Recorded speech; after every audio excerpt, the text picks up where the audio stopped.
بسم اللہ الرحمن الرحیم۔ السلام علیکم۔ خوش آمدید کہتا ہوں آپ کو اپنے چینل سبق کہانی میں۔ چلتے ہیں آج کی کہانی کی طرف۔ حضرت سیدنا محمد بن علیہ رحمۃ اللہ علیہ فرماتے ہیں، ایک مرتبہ حضرت سیدنا حمیری بن عبداللہ رحمۃ اللہ علیہ شکار کے لیے گئے۔ جب وہ ایک ویران جگہ پہنچے تو اچانک ان کی سواری کے سامنے ایک سانپ آ گیا اور اپنی دم پر کھڑا ہو گیا اور بڑی لجاجت سے حضرت سیدنا حمیری بن عبداللہ رحمۃ اللہ علیہ سے عرض گزار ہوا، خدا کے لیے مجھے میرے دشمن سے پناہ دیجیے۔ اللہ رب العزت آپ رحمۃ اللہ علیہ کو اپنے عرش عظیم کے سائے میں اس دن پناہ دے گا جس دن اس کے عرش کے علاوہ کوئی سایہ نہ ہوگا۔ برائے کرم مجھے میرے دشمن سے بچا لیجیے ورنہ وہ میرے ٹکڑے ٹکڑے کر دے گا۔ حضرت سیدنا حمیری بن عبداللہ رحمۃ اللہ علیہ نے فرمایا، میں تجھے کہاں چھپاؤں؟ وہ سانپ کہنے لگا، اگر آپ نیکی کرنا چاہتے ہیں تو مجھے اپنے پیٹ میں پناہ دیجیے۔ آپ رحمۃ اللہ علیہ نے پوچھا، آخر تو ہے کون اور مجھ سے پناہ کیوں چاہتا ہے؟ سانپ نے کہا، میں مسلمان ہوں، مجھے مسلمان سمجھ کر پناہ دیجیے۔ حضرت سیدنا حمیری بن عبداللہ نے اس کے لیے اپنا منہ کھول دیا اور اسے اپنے پیٹ میں جانے دیا۔ کچھ دیر کے بعد ایک نوجوان آیا جس نے ایک تیز تلوار اپنے کندھے پر لٹکائی ہوئی تھی۔ اس نے آتے ہی کہا، اے شیخ، کیا تم نے ایک سانپ دیکھا ہے؟ مجھے گمان ہے کہ شاید تم نے اسے اپنی چادر میں چھپا رکھا ہے۔ حضرت سیدنا حمیری رحمۃ اللہ علیہ نے کہا، میں نے کسی سانپ کو نہیں دیکھا۔ نوجوان یہ بات سن کر وہاں سے چلا گیا۔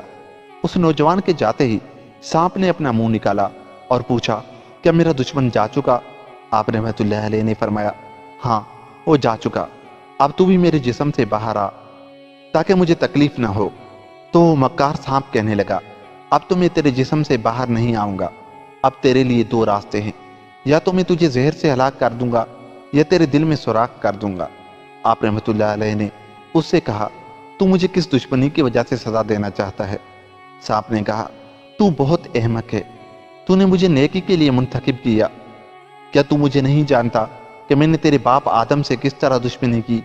آخر تو نے میرے ساتھ احسان کیوں کیا؟ آخر تجھے مجھ سے کیا لالچ تھا؟ نہ تو میرے پاس مال و دولت ہے اور نہ ہی کوئی سواری وغیرہ ہے کہ جسے بطور انعام تجھے دوں۔ آپ رحمۃ اللہ علیہ نے فرمایا، میں نے تو صرف رضائے الہی کے لیے تیرے ساتھ نیکی کی تھی۔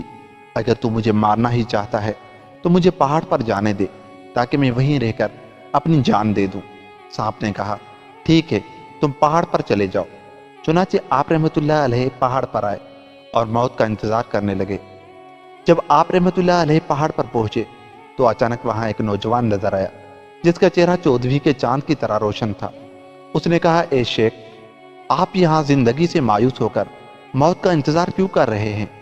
آپ رحمۃ اللہ علیہ نے سانپ والا سارا واقعہ بتایا اور کہا، اب سانپ میرے پیٹ میں موجود ہے، میں نے تو اسے دشمن سے بچانے کے لیے پناہ دی تھی مگر یہ مجھے مارنا چاہتا ہے۔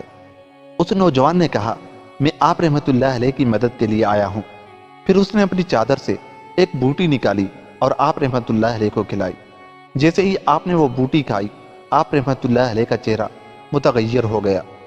آپ رحمۃ اللہ علیہ کپ کپانے لگے اور پھر اس نوجوان نے دوبارہ وہی بوٹی کھلائی تو آپ رحمۃ اللہ علیہ کے پیٹ میں شدید ہلچل ہوئی اور درد محسوس ہونے لگا۔ پھر جب تیسری بار وہ بوٹی کھلائی تو سانپ ٹکڑے ٹکڑے ہو کر پیچھے کے مقام سے نکل گیا اور آپ رحمۃ اللہ علیہ کو سکون حاصل ہوا۔ آپ رحمۃ اللہ علیہ نے اس نوجوان سے پوچھا، اے محسن، آپ یہ تو بتاؤ کہ آپ کون ہو؟ آج آپ نے مجھ پر بہت بڑا احسان کیا ہے۔ وہ نوجوان کہنے لگا، کہ آپ رحمۃ اللہ علیہ نے مجھے نہیں پہچانا؟ ارے میں آپ کا نیک عمل ہوں۔ جب سانپ نے آپ کو دھوکہ دیا اور آپ کی جان کے در پہ ہو گیا تو تمام ملائکہ نے اللہ کی بارگاہ میں عرض کی، یا اللہ، اس کو سانپ کے شر سے محفوظ رکھ۔ چنانچہ اللہ رب العزت نے مجھے حکم فرمایا، اے فلاں بندے کے نیک عمل، تو جا کر میرے بندے کی مدد کر اور اس سے کہے کہ تو نے محض ہماری رضا کی خاطر نیکی کی، یا تیری اس نیکی کے بدلے ہم نے تجھے احسان کرنے والوں میں شامل کر لیا اور ہم تیرا انجام بھی محسنین کے ساتھ فرمائیں گے اور ہم تیرے دشمنوں سے تیری حفاظت کریں گے۔ وضاحت: یہ حکایت اس لیے پیش کی گئی ہے کہ گناہوں معاصی سے انسان کو ہمیشہ دور رہنا چاہیے، ورنہ شیطان ہر طرح انسان کو ورگلانے کی کوشش کرتا ہے۔ اور اس حکایت سے یہ بھی معلوم ہوا کہ اگر انسان محض رضائے الہی کے لیے نیکی کرے تو اللہ رب العزت اس کی مدد فرماتا ہے۔ اور یہ بھی معلوم ہوا کہ شیطان انسان کا کھلا دشمن ہے۔